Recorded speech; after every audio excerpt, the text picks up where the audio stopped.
Assalamualaikum warahmatullahi wabarakatuh. Perkenalkan, saya Dila Mesita dari Lokal 3B Teknik Biologi, NIM 20102040117. Ekologi tumbuhan, dosen pengampu yaitu Hendra Lardiman, SSI, MPD. Baiklah, dalam video ini saya akan membahas tentang ekosistem. Mungkin teman-teman tidak asing dengan ekosistem. Baiklah, pertama saya akan membahas tentang konsep ekosistem. Ekosistem merupakan suatu sistem ekologi yang terbentuk oleh hubungan timbal balik yang tak terpisah antara makhluk hidup dengan lingkungannya. Ekosistem ini meliputi semua organisme dalam suatu area tertentu. Berinteraksi dengan faktor-faktor abiotik merupakan suatu komunitas biologis dengan lingkungan fisiknya. Sistem ekologi dapat didefinisikan sebagai suatu komunitas tumbuhan dan binatang yang saling berinteraksi beserta lingkungan abiotik atau alamiahnya.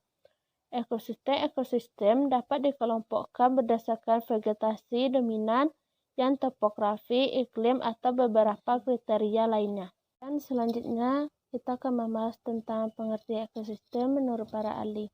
Pertama yaitu G. Tansley tahun 1935, yaitu ekosistem sebagai suatu unit ekologi di mana di dalamnya terdapat struktur dan fungsi. B. Yaitu Woodbury 1954. Ekosistem menurut Woodbury merupakan tatanan kesatuan secara kompleks di sebuah wilayah yang terdapat habitat tumbuhan dan binatang. C. Odum 1993. Seperangkat unit fungsional dasar dalam suatu ekologi yang di dalamnya tercakup organisme dan lingkungan. Selanjutnya yaitu C. Komponen ekosistem. Komponen ekosistem merupakan bagian dari suatu ekosistem yang menyusun ekosistem ini sendiri sehingga terbentuk sebuah ekosistem. Komponen ekosistem terbagi menjadi dua, yaitu komponen biotik dan komponen abiotik. Komponen biotik diartikan sebagai hidup. Komponen biotik pada suatu ekosistem adalah makhluk hidup itu sendiri. Dan contoh dari komponen biotik yang ada di sekitar kita antara lain produsen. Disebut sebagai produsen karena organisme ini mampu membuat makanannya sendiri. Selanjutnya yaitu konsumen. Memiliki sifat yang berbeda dengan organisme pertama. Organisme heterotrof ini memperoleh makanan dari organisme autotrof atau produsen dan akan memakan sesama organisme heterotrof lainnya. Sehingga dapat disimpulkan bahwa organisme heterotrof adalah organisme yang menggunakan bahan-bahan organik dari organisme lain yang digunakan sebagai sumber energi dan makanan. Dan contohnya yaitu seperti manusia dan hewan. Dan yang terakhir yaitu pengurai, merupakan golongan terakhir dari komponen biotik dalam sebuah ekosistem. Pengurai atau deposer ini adalah organisme yang menguraikan sisa-sisa makhluk hidup yang telah mati. Dengan kata lain, pengurai adalah organisme yang bekerja untuk merubah bahan-bahan organik dari organisme yang telah mati menjadi senyawa organik melalui suatu proses yang dinamakan dekomposisi.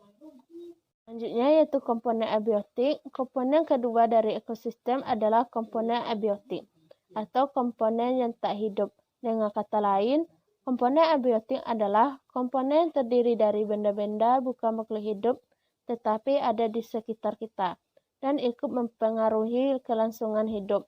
Berikut beberapa di antaranya yaitu suhu, yaitu suatu proses biologis yang dipengaruhi oleh perubahan pada suhu, contohnya mamalia dan burung.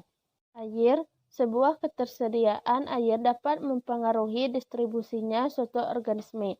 Contohnya, organisme dapat beradaptasi dan bertahan hidup dengan memanfaatkan ketersediaan air berada di padang pasir.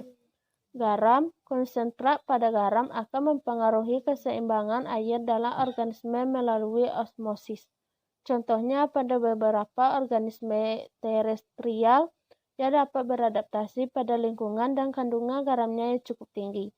Yaitu dan sinar matahari, intensitas dan kualitas pada sebuah cahaya matahari akan mempengaruhi fotosintesis. Dan yang terakhir yaitu D. Struktur ekosistem. Struktur ekosistem adalah suatu uraian tentang makhluk hidup dan wilayah fisik. serta lingkungannya bersama-sama, dan penyebaran nutrien yang terdapat pada suatu habitat. Struktur ekosistem juga memberi keterangan atau informasi tentang kondisi lingkungannya. Misalnya, iklim yang akan mempengaruhi terhadap makhluk hidup di suatu wilayah. Itulah penjelasan saya tentang ekosistem. Semoga teman-teman dapat memahami tentang ekosistem. Jika terdapat kesalahan, saya mohon maaf. Wassalamualaikum warahmatullahi wabarakatuh.